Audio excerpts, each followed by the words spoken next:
पाथरी शहरातील नामदेवनगर व सम्राटनगर यांच्या वतीने माजी आमदार बाबाजानी दुर्राणी यांच्या वाढदिवसानिमित्त भव्य मोफत रक्त तपासणी शिबिर व विद्यार्थ्यांना शालेय साहित्याचे वाटप व वृक्षारोपणाचा कार्यक्रम संपन्न। पाथरीतील नामदेवनगर येथे 15 जुलै 2025 रोजी विधानसभेचे माजी आमदार बाबाजानी दुर्राणी यांच्या वाढदिवसानिमित्त नामदेवनगर व सम्राटनगर यांच्या वतीने रक्त तपासणी शिबिर आयोजित करण्यात आले होते व विद्यार्थ्यांना शालेय साहित्याचे वाटप व वृक्षारोपणाचा कार्यक्रम आयोजित करण्यात आला होता। नामदेवनगर येथील विठ्ठल रुक्मिणी मंदिरात भव्य रक्त तपासणी शिबिर आयोजित करण्यात आले होते।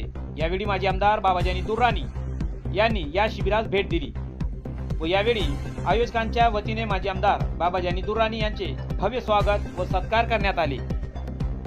तर नामदेवनगर जिल्हा परिषद प्राथमिक शाळा येथे वृक्षारोपण व विद्यार्थ्यांना शालेय साहित्याचे वाटप करण्यात आले। यावेळी मुख्याध्यापक यांनी माजी आमदार बाबाजानी दुर्राणी यांना वाढदिवसाच्या शुभेच्छा दिल्या। नामदेवनगर व सम्राटनगर वासियांतर्फे माजी आमदार बाबाजानी दुर्राणी यांचे ढोल ताशांच्या गजरात स्वागत करण्यात आले। नामदेवनगर व सम्राटनगर येथील रहिवाशांनी माजी आमदार बाबाजानी दुर्राणी यांना वाढदिवसाच्या शुभेच्छा दिल्या। यावेळी बाबाजानी दुर्राणी यांचे कार्यकर्ते व पदाधिकारी उपस्थित होते।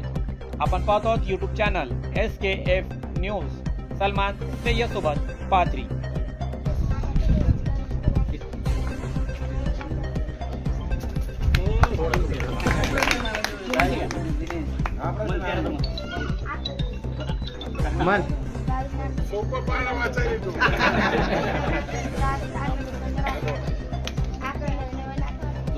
बरोबर तालुक्याचे बाकी विद्यार्थी आमदार साहेब बाबाजानी साहेब यांच्या वाढदिवसानिमित्त आपण सर्वजण या ठिकाणी शुभेच्छा देण्यासाठी आलेला आहात। कारण पाथरी तालुक्याचा मूळ रहिवासी पाथरी तालुक्याचाच आहे।